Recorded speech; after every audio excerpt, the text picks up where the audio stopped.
The fierce dinosaur was trapped inside his cage of ice. Although he was cold, he was happy in there.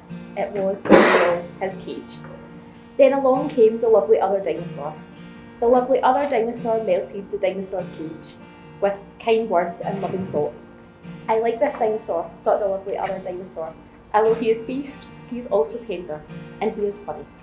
He is also quite clever, though I will not tell him this for now. I like this lovely other dinosaur, thought the dinosaur. She is beautiful, she is different, and she smells so nice. She is also a free spirit, which is a quality I much admire in a dinosaur.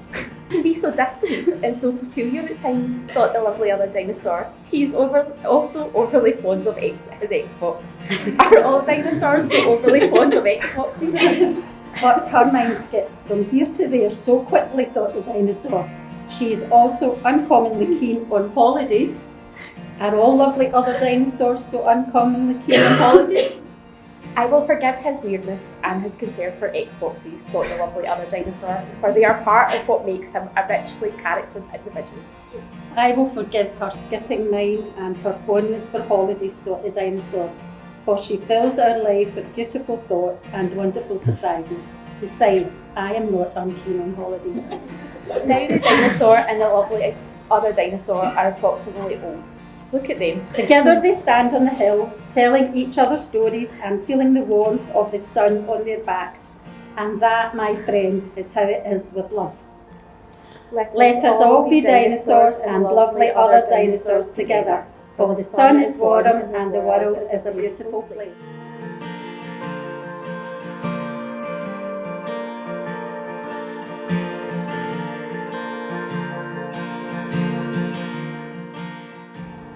Mhairi and Ian are going to symbolise their marriage in a traditional Scottish manner of hand fasting.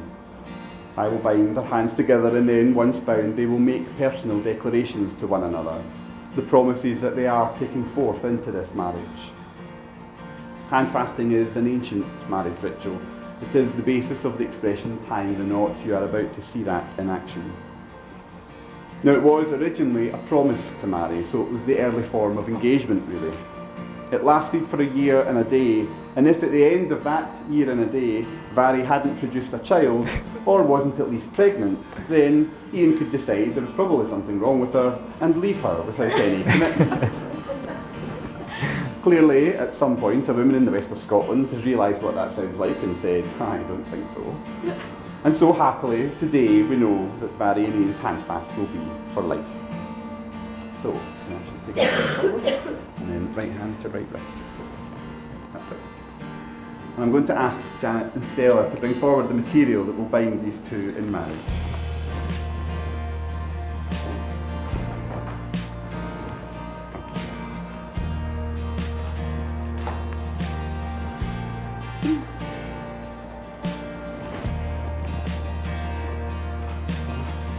The first tie is for Ian's love for Mhairi, and the second is for Mhairi's love for Ian.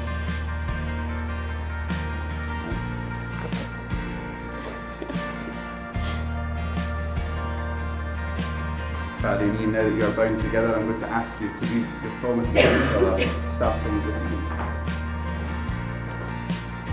I, Ian, take you, Mhairi, to be my wife, my best friend, my companion in adventure, and my accomplice in mischief. I promise to always trust and respect you, to laugh with you when times are good, and cry with you when times are difficult. I give you my hand, my heart, and my soul, and promise to love you always. And now, Mhairi. I, Mhairi, take you, Ian, to be my husband, my best friend, my companion in adventure, and my accomplice in mischief. I promise to trust you, respect you, to laugh with you when times are hard, and cry with you when times are difficult. I give you my hand, my heart, my soul, and promise to love you always. So, now that you've made your promises to each other, I can ask you to take one step back, hold on to your ends, and in doing so, you will tie the knot. Home, yeah.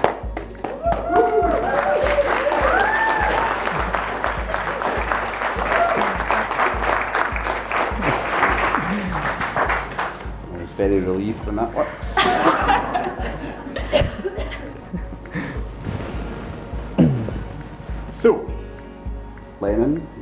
on. Could we have the rings passed to Lennon, please? And then Lennon, if you bring them up once you get them.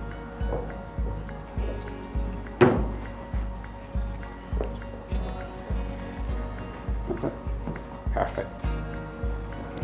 If you open the box, you pull that bit. See that big thing? Pull that. Not that. That's it. Excellent. Okay. Oh, no. Thank you. And then you take that box. Thank you, Lennon. And a round of applause for excellent rings there.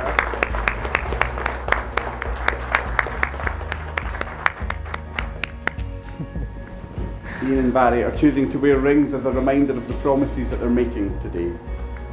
Your wedding rings will become very special to both of you because they will be your outward symbol of your commitment to marriage and to each other.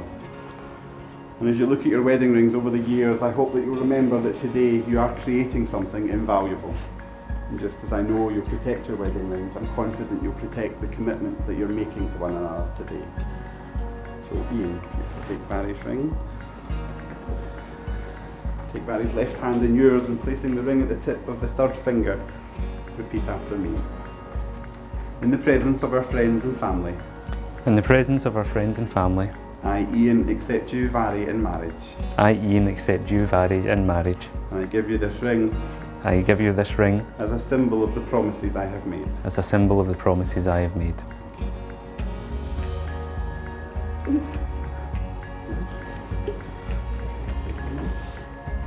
You take Ian's left hand in yours and placing the ring at the tip of the third finger. Repeat after me. In the presence of our friends and family. In the presence of our friends and family. I, Barry, accept you, Ian, in marriage. I, Barry, accept you, Ian, in marriage. I give you this ring. I give you this ring As a symbol of the promises I have made. as a symbol of the promises I have made. No one ever imagined you'd have to deal with too much food. Barry and Ian, your wedding rings will stand as the permanent reminder of the vows that you've exchanged today, the lasting outward symbol of your commitment to each other and your unending love. And so, by virtue of the declarations you have made in my presence and those of your family, your friends and your witnesses, I have the utterly splendid job to declare that you are married and pronounce you husband and wife. Congratulations.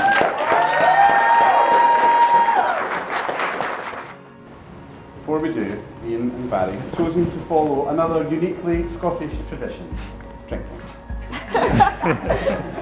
From a quaich. The most famous relationship between a quaich and a wedding was when King James VI of Scotland gifted Anne of Denmark a quaich in honour of their marriage in 1589. And as a result, in the 400 plus years since, many Scottish couples have chosen to toast their marriage with a drink from the quaich. Now traditionally, it would be filled with whisky. Ian and Barry, and so they are adding their own twist.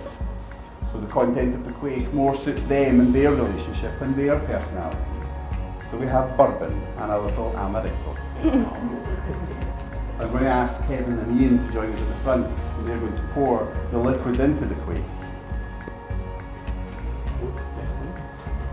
Thank you.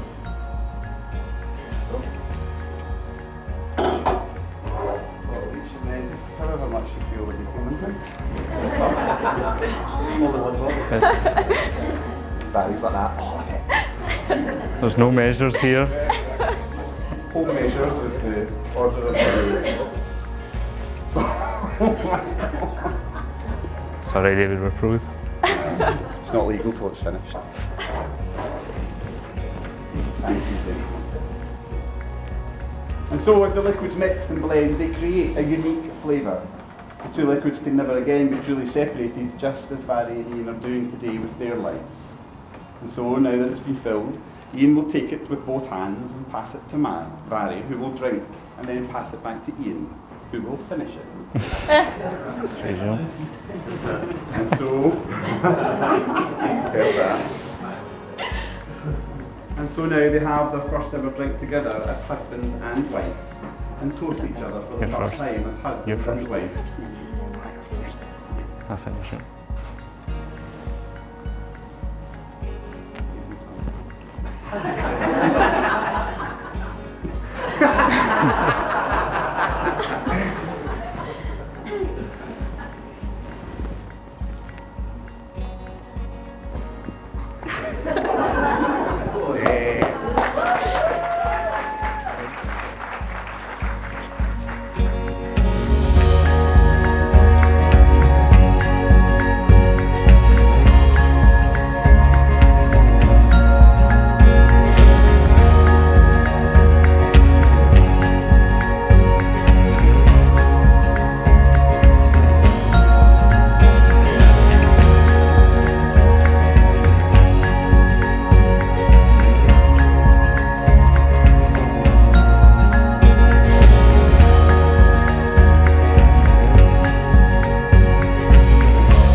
And when I seen Mhairi this morning and travelled in the car, the tears in my eyes when I realised how beautiful she looked in her wedding dress. She looked absolutely fantastic.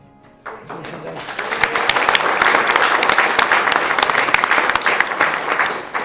I don't have enough time to tell you all the things I love about Mhairi. Some of the things you'll already know. Her unmistakable laugh. 1,000 curious questions, always, no matter who you are, she's just met you or not. Her love for pyjamas and being cosy, the way she's always got a blanket up to her eyes, and just the love and thought that she has for all of her friends and family. Heating in the house.